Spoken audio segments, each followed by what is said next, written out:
ये press conference ले apex body की तरफ से है और ये जो कल डीसी ले ने एक ऑर्डर निकाला हयाल के बारे में, तो उसके बारे में हम कई बातें कहना चाहेंगे। पहले तो हमें ये लगता है कि ये कोई आज की बात नहीं है, ये कितने सालों से हयाल का काम वहाँ चल रहा है, तो तब तक कोई ऑब्जेक्शन नहीं था। और इनकी तरफ से जब हमने इनसे पूछा तो कि इन्होंने लीज के लिए कई नोटिस दिए। ये एडमिनिस्ट्रेशन की गलती है कि क्यों नहीं लीज के जो कागजात हैं वो ठीक नहीं किया।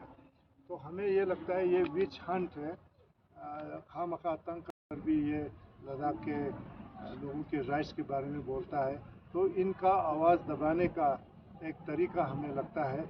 लेकिन ऐसी बातों से हम घबराने वाले नहीं हैं। शायद इनका ये सोचना है कि एक एक करके हम सबको इस दबा के लद्दाख के लोगों के आवाम का आवाज़ दबाना चाहेंगे, तो वो होगा नहीं। तो इसलिए हम जो भी जिन लोगों ने इसको निकाला है, जिन लोगों का इसके पीछे सोच है, वो गलत सोच रहे हैं। अगर ऐसी बातों से लद्दाख के लोगों का आवाज़ दबाना चाहेंगे तो वो गलत फहमी में है। तो हम जो भी ऐसा कदम किसी हमारे मेंबर के ऊपर गवर्नमेंट उठाता है, हम उसके खिलाफ सब इकट्ठे होकर पूरा लद्दाख हम खड़ा हो जाएंगे और हमारा पूरा लीडरशिप इनके साथ है। तो मैं दूसरे मेरे मेंबर से रिक्वेस्ट करूंगा कि वो बताएं अपनी बात। जी, तो मैं थोड़ा सा आप लोगों को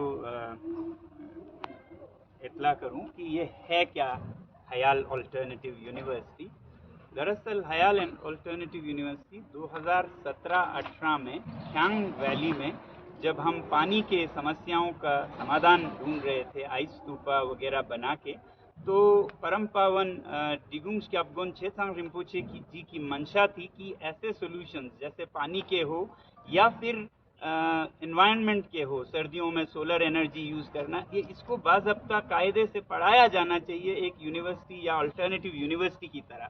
तो उनके इच्छा अनुसार, और उस समय के लद्दाख ऑटोनोमस हिल डेवलपमेंट काउंसिल के जो चेयरपर्सन थे डॉक्टर सोनम दावा, उन्होंने बहुत इसमें सहयोग दिया। उनके इनिशिएटिव्स के वजह से इसका लैंड अलॉटमेंट लीज पर हुआ 2018 में। तो ये ऐसे हमारे दिग्गज बड़े नेताओं के मंशा अनुसार हमने उसे चलाने का, उसके लिए काम करने का ज़रूर आगे हम आए।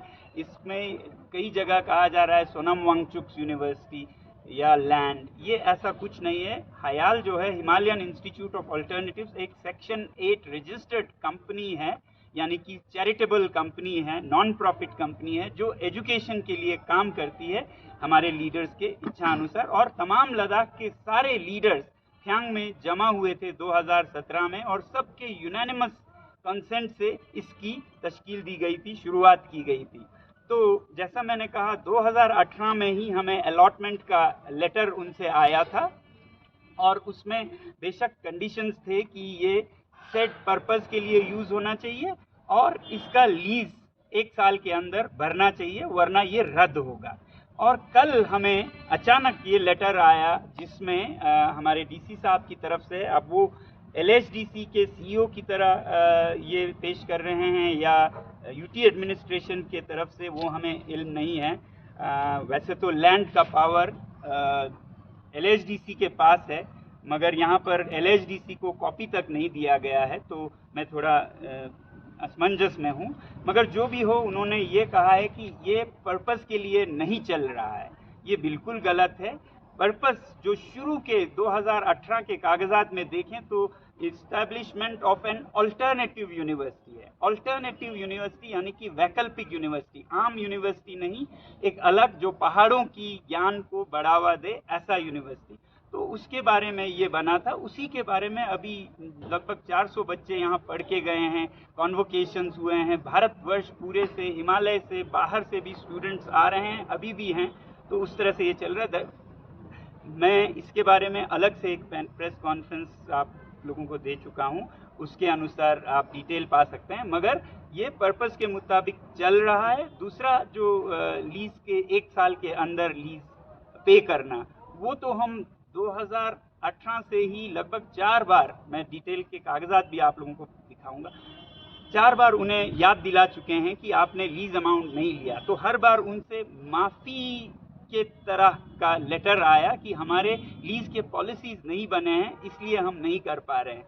तो उसके बाद फिर ये कहना कि इन्होंने लीज नहीं दिया, पर्पस के लिए नहीं चलाया जा रहा है, ये बिल्कुल मुझे, और फिर आज के समय पे करना जब लद्दाख अपने हकों की मांग कर रहा है, सेफ गार्ड की मांग कर रहा है, डेमोक्रेसी की मांग कर रहा है, तो जैसा हमारे लीडर्स कह रहे हैं, ये एक विच हंटिंग का तरीका ही लगता है। और मैं चाहूँगा कि ये सोनम वांगचुक का नहीं, किसी एक संस्था का भी नहीं, पूरे लद्दाख का बल्कि पूरे हिमालय का एक शान है ऐसा इंस्टीट्यूट होना, जो कि 4-5 साल में इतना तरक्की कर गया। वहाँ पर अभी कोई 10-20 बिल्डिंग्स बने हुए हैं, आप लोग आके देख सकते हैं, कोर्सेज चल रहे हैं जी। जैसा कि अभी आप लोगों ने सुना हमारे गुर्जे साहब और खुद ख्याल की तरफ से, सोनम वांगचुक की तरफ से, ये जो ऑर्डर डीसी साहब ने निकाला है ये तो बिल्कुल ही एक्सेप्टेबल नहीं है, क्योंकि अभी तक ये साल 2017 और 18 से ये काम शुरू हो रहा है। गवर्नमेंट के परमिशन से वहाँ पे इंफ्रास्ट्रक्चर बना हुआ है, ये बाज़ाब्ता सब कुछ हो रहा था, ये लीगली हो रहा है। पहले के काउंसिल ने इनको इशू किया हुआ है ऑलरेडी, तो उसी के बेसिस पर तो ये सारा काम चल रहा था। अगर इस तरह की बातें कुछ था तो इससे पहले फिर हमारे एडमिनिस्ट्रेशन कहाँ सो के बैठा था। और दूसरा, हमें ये भी लगता है कि देख रहा है कि अभी सुनने में आ रहा है कि इसमें काउंसिल के चेयरमैन को कुछ इसका नॉलेज नहीं है। अगर वो नहीं है तो फिर हम ये समझते हैं कि ये तो बिल्कुल ही काउंसिल के एक्ट का वायलेशन हो गया। सीईओ विदाउट सीईसी के इंस्ट्रक्शन के बगैर इस तरह के ऑर्डर कैसे इशू कर सकते हैं? तो ये तो काउंसिल के एक्ट का वायलेशन हुआ। ये हमें अजीब सा लगता है। एक तरफ से हमारे यूटी एडमिनिस्ट्रेशन ये बोलता है कि लैंड के साथ हमारा कोई लेना देना है, ये तो काउंसिल का सब्जेक्ट है। तो आज फिर इसी पर ये लोग इस तरह से ऑर्डर निकालता, तो ये तो हम एक वायलेशन हम करते हैं। दूसरा, हमें ये लगता है कि अभी केडीए और एपेक्स के बीच में एमएचए का जो टॉक चल रहा है, वो टॉक्स काफ़ी डिले हो चुका है। अब उसको और ज़्यादा डिले करने के लिए हमें लगता है कोई एक डिले टैक्टिक्स के लिए यूज़ करने के लिए इस तरह के इश्यूज जो है अभी निकाला है। और हमें ये नहीं लगता कि इस तरह से इशू निकालने से हमारी आवाज़ दब जाएगा, क्योंकि अभी तो हमें फिर इससे तो और भी लोगों को बातें सामने आ जाएगा। अब ये प्रूफ हो गया कि लैंड को लेके कि किस तरह से यहाँ लद्दाख में इशू है कि नहीं, ये इसी ऑर्डर से अब ये साबित हो चुका है। ऑर्डर जो है रियली एक अनफॉर्चुनेट है अगर आप लोग ऑर्डर पढ़े। और जैसे अभी वांगचुक साहब ने कहा, हमारे पास रिकॉर्ड है याल कब अलॉट हुआ था, लैंड किसके हाथ में पावर है, काउंसिल के पास, हम हर टाइम सुनते हैं।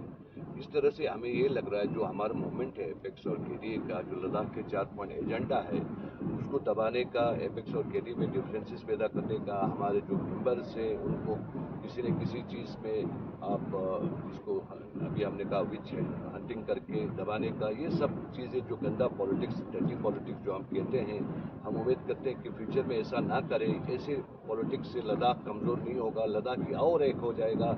और इसमें बढ़ के चढ़ के सब लोग जैसे लद्दाखी, करगिल हो, लेह हो, कहीं का भी हो, सब लद्दाखी फिर इसमें और ज़ोर से हम करेंगे। ऐसी चीज़ों से मेरे ख्याल से एपेक्स और केडीए या हमारे वांगचुक साहब, हमारे चेयरमैन साहब, बाकी लोग कमज़ोर होने वाले नहीं हैं। हम यही मुद्दाना अपील करते हैं पीसफुली, अमन से इस पर सोचें, इस तरह से हरकत ना करें तो लद्दाख के लिए भी बेहतर होगा, सबके लिए बेहतर होगा।